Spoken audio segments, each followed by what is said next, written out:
So this is the Bigme Inknote X Color, a tablet with a color screen, a 10.1-inch display, as well as a WACOM layer and a pressure-sensitive stylus. All of it to top it off with a mid-range Dimensity 900 chip. What's up with this tablet? Let's check it out. So when I first started using this tablet and getting it for review, I was thinking this tablet cost $669. That's really steep for an e-ink tablet, especially when you can get Amazon Kindles, Kindle Scribes for around $400. I'm thinking, what does this do that the Amazon Kindle Scribe does not? And you know what? I found out that it's actually not a bad deal. So let me break it down for you and we'll see what we got. So starting first with the build quality of the tablet is made up of plastic. As you can see at the back, no glass, it's plastic. It doesn't feel too amazing, but it does feel okay. The back plastic does feel like a frosted kind of plastic. And of course you can see that there are AI cameras here that I will talk about in a little bit as well. On the front, you'll see that there is a very large lip that you can hold on to, so it's nice and easy to grab on when you're reading a magazine or a comic such as this. You will also see a front-facing camera over here, as well as sizable bezels around the screen. I would have liked them to be smaller, but you know what, you can't really complain too much because that's how most e-ink devices are nowadays. On the top, you'll see that there is a power button, a LED indicator, as well as 4 microphones that pick up sound. And on the flip side over here, you will see that there is a USB-C port, as well as a micro SD card slot. And on this side, you will see that there is the magnetic clamp for the pen, as such, like this. And it also charges the pen through that port, which I find very innovative. And finally, on this side, you have 2 speakers. This tablet is fairly light for a 10.1-inch device. It's definitely lighter than most other regular non-e-ink tablets that you do get. It is fairly rigid, there isn't too much flex, but you really should be careful with tablets like these because because e-ink is not known for its durability, so you really have to be careful. You really should be using a case, especially for such an expensive and big device like this. It's a good thing the case comes with it as well, but otherwise, overall, it's okay. Just be a little bit more careful with how you use this compared to a regular tablet. On the flip side, you also have this case that is included. This case, I cannot tell if it's leather or fake leather, but it does feel okay. I think it's fake leather. You can kind of see that there are already marks or line marks. I'm going to try and angle it. You can kind of see there's a line right there, there's a line right here and here as well. They kind of show that there are marks from the leather already from bending and flexing. It actually does feel quite good. I do like it a lot. And I'm just going to open it up over here. And when you open it up, you'll see that there is a nice gray felt on the inside. And there are actually magnets along the side over here that allow the tablet to clamp in place, like so. And you can see that it's really rigid. It's really hard to move. Even with one finger, you kind of have to lift it off like so. And if you put it down like this, you'll see it snap into place. The magnet also snaps into place as well, like this. And when you close up the tablet, it closes up quite nicely as well. And there you go. When you're opening up the tablet, it actually automatically turns on the tablet, which is very nice. So if I open this up like so, you'll see that the tablet turns on. And then if you want to use this tablet with one hand, you fold this flat back first, and then you fold the big flat back, and it actually magnetically holds on, as you can see, like so. So as you can see, it'll snap into place very nicely like that. And you can see that this magnet is fairly strong as well. So it's relatively easy to hold. I wouldn't say it's really easy to hold because it is a very big tablet with a very big case. And now let's move on to a couple of gripes I have with this tablet in terms of the hardware. The first gripe I have is with the pen. I will say the magnets are very, very strong. I really can't complain, but it's just the fact that when you have a magnetic clasp for a pen like this, very easy to lose. I would much rather have it be inserted into into some sort of loop so that it doesn't fall, because it just doesn't feel secure when you have a magnet. Yes, it's very strong, but then again, you could very easily lose it. The other niggle or issue I do have with it is more with the case.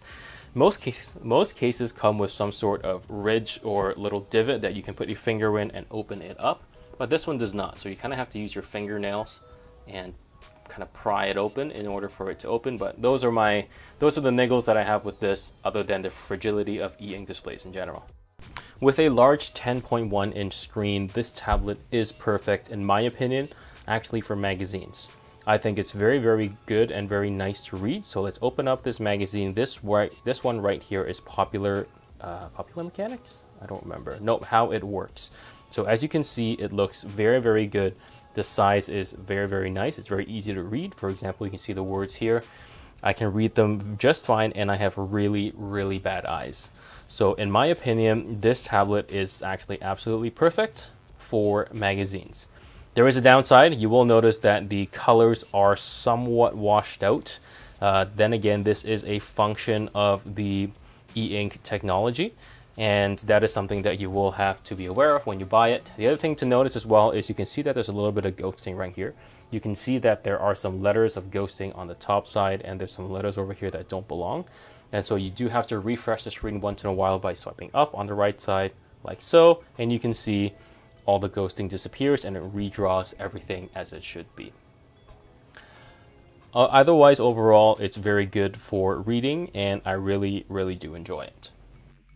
Alright, so I think the next best use case is going to be comics.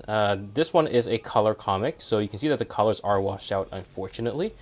So the washing out might actually turn you off from comics, and I completely understand, because part of the experience is looking at very nice, vivid comic books over here. So I'm just going to open up, go back to the main page, and then I'm going to compare this with the cover of this on a regular tablet. This is a pretty cheap tablet from Techlass, but you can already see the color difference over here.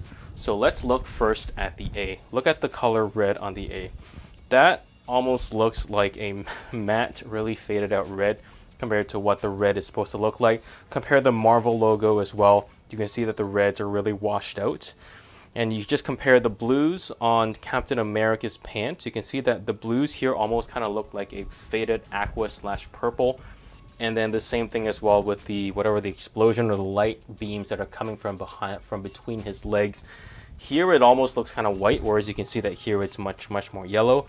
And speaking of yellow, we can actually look at, I'm pretty sure that's the Wasp and Captain Marvel, I think. The fire on her hands, as well as the fire that's coming out of this guy's butt. So you can see that the fire on this is basically just like there's not really a lot of contrast. So just right there, that's an example of what you're going to lose. If you do get a color e-reader, you're going to lose the color contrast, the nice vivid colors you get from even the most average LCD display. But then you don't get the refresh rates that you do on this. Like your refresh rate is super low, and this does have a much higher resolution than what you have on here as well. The next thing this is really good for is manga. I'll show you first what it looks like with color manga, and I'm going to compare this with an LCD display as well. This is One Piece Chapter 1, because I don't want to spoil anybody. I don't know where everyone is. One Piece Chapter 1, when, I forget what his name is, he gets murdered or he gets executed. That's what it looks like on a color display, or sorry, on an e-ink display, and you might think, oh, it looks fine. Well, let's compare this to an LCD display. So I'm going to put this here, and that's what it looks like. Can you see the difference now?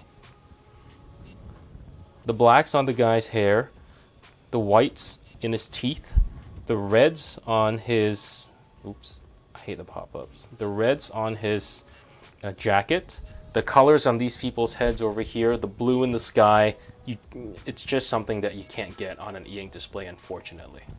However, this is where the this e-ink tablet really starts shining, and that's black and white manga or black and white comics. This is again Naruto Volume 1. It's like the first few pages of Naruto. Don't want to spoil anyone if anyone's reading through it, but just look at that. This tablet here is big enough for a two panels side by side, because the Naruto comics is made for I think it's like a 7-inch book or 6-inch book, so it's actually really good. As you can see, it looks amazing. That's exactly how you want it to be, and I very, very, very highly recommend this for anything black and white viewing. Colors is fine. I know it's nice to have, but unfortunately In my opinion, this is perfect for black and white. So absolutely love it for comics. So the next thing I do want to show you is reading books, and I'm currently completely invested in Google Play Books, and as you can see, I am reading A Record of a Mortal's Journey to Immortality, translated because my Chinese isn't good enough to actually read this in the original Chinese or Mandarin. And again, absolutely amazing. I was actually really annoyed that there weren't buttons here. I actually said that much in my unboxing. I'm like, why are there no buttons here? That's what makes it really easy to turn the page. But then I realized, oh my goodness, you can use the pen. And if you map the pen to the volume buttons, which are really, really easy to do, and you have an app that supports page turning by volume, watch this. Isn't that amazing? Now you can just put the tablet somewhere like on your chest or on like a little phone holder, and then you just hold the pen and you flip the page, and there you go. Absolutely, absolutely amazing. This is revolutionary. I think it's ingenious, and I very, very much like Bigme doing this. Like, I understand that other tablets are doing this as well, but this is something that I absolutely, absolutely love.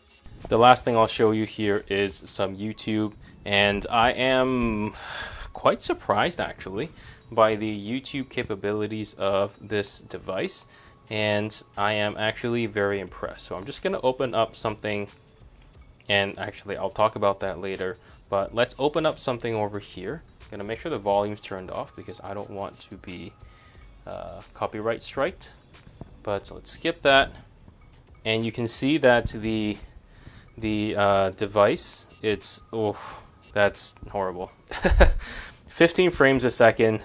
The contrast is horrible. The frame rate is really bad. Let's move on to some actual gameplay here. Yeah, it's not usable, but if you want to watch YouTube on this, you can if you want. No one's going to stop you, but don't expect too much out of it, unfortunately. Alright, let's talk quickly about the software as well as the performance on this device. I'm very, very pleased. It has a Dimensity 900, which is a mid-range, slightly older chip. I think it's about 2 years old.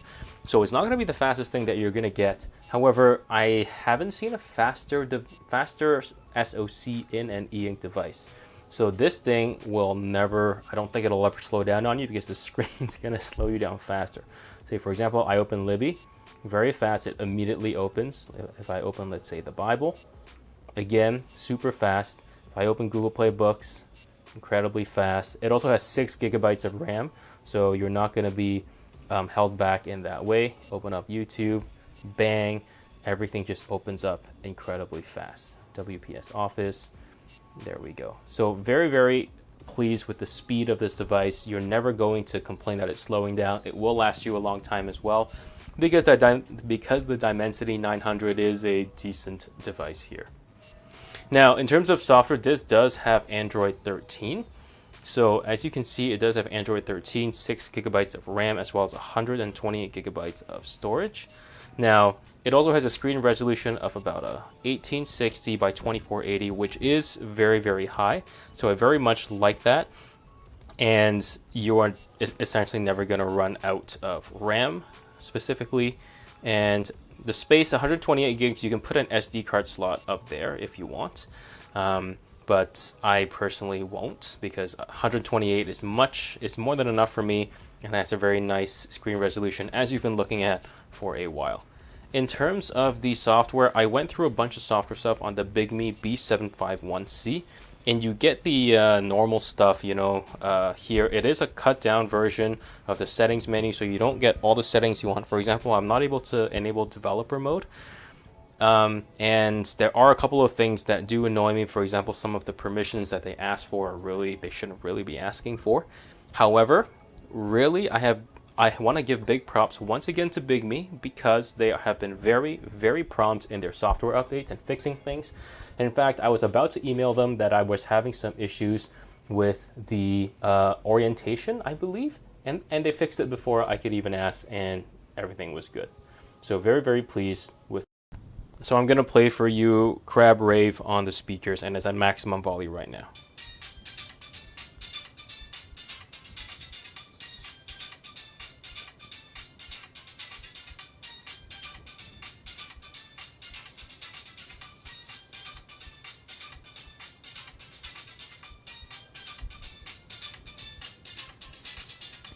So as you can hear, maximum volume is not very loud. The speakers are no good.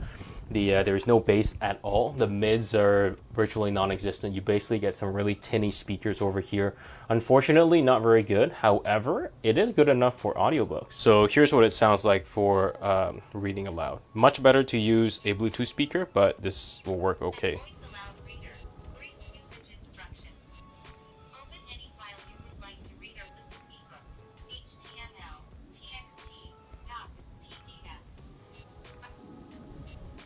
There you go.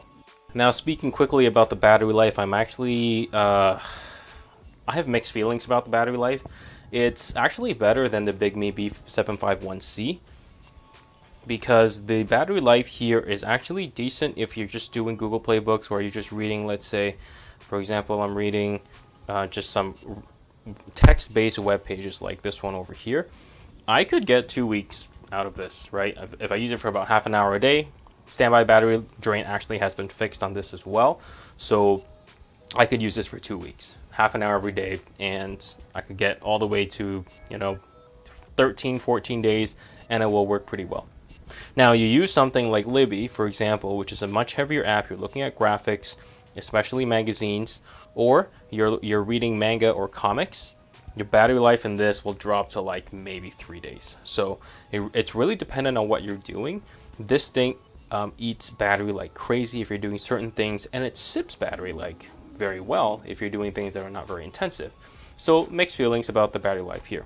I also want to say that right here, the most intriguing feature here for me is the pen. So this obviously has a competitor in the Kindle Scribe, but I'm actually very, very pleased with the pen over here. This does have a WACOM layer. It is pressure sensitive.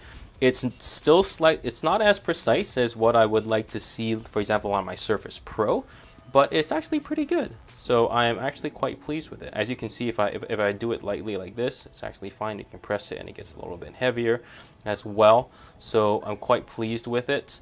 That being said, I did notice a very slight annoyance. If you're drawing and you want to be really precise and you touch and you press, the point of touch and the point where the screen draws the thing you are touching is slightly off. Like it's like maybe 1 millimeter off, so it takes you a little bit to get used to, but once you're used to it, then you are able to adjust and actually start getting used to it as well. So I'm gonna go back and you'll see that I drew this over here, which is an X-wing, and I drew that using this. So I think I did a decent job on the X-wing, as well as I'm just adding some designs over here just so it's not so empty. But I think it's quite good. I don't think you'll be using this to draw pictures, but I think it's very, very good for using notes or taking notes if you're in school. Finally, I want to talk about the camera. The camera here is bad. I don't know why they included cameras. I'm talking front and back. You got one in the front, one in the back. Both of them are bad. Don't know why they included cameras over here, but they're there, unfortunately. The one cool thing is that the power button up here is actually a fingerprint reader, and it does work okay. I don't really lock my device anyway, but if you want to use it to lock your device, then overall it's good.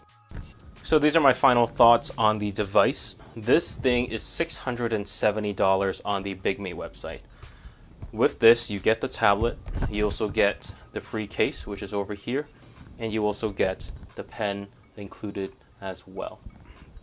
$669 is very steep for an e-ink device, especially from a company that is not very well known. The biggest competitor is going to be the Kindle Scribe. The Kindle Scribe, I have not used it. That being said, the Kindle Scribe is very well rated by critics for handwriting. I believe that this will be able to put up a fight with it. What you do get with this is you are platform agnostic. You can use the Kindle app, you can use the Libby app, which you cannot use on a Kindle. You can only use on a Kobo, and you can use Google Play if you want it as well. The other thing you get as well is this is a color device, full Android, Dimensity 900. E-ink displays are very expensive, especially the color ones. So that is something that you do get with this as well. Again, $670 is very steep, but if there's a couple of things that you want something that you can write on, plus you want color, plus you want to be platform agnostic, unfortunately you got to pay. And after adding all these things up, $669 is something that is not that bad a price for everything you get in here. But then the question is, would I ever buy something like this? Most likely not, because first of all, I don't need handwriting because I'm not in school. The color display is fine, but I would personally get a black and white in the future. So not for me, but if you have a desire to take notes, you want to be platform agnostic, and you want an e-ink display, this is a pretty good device. It's a pretty good deal, 10.1 inches for $670. Let me know what you think in the comments down below, and I'll see you guys in the next one.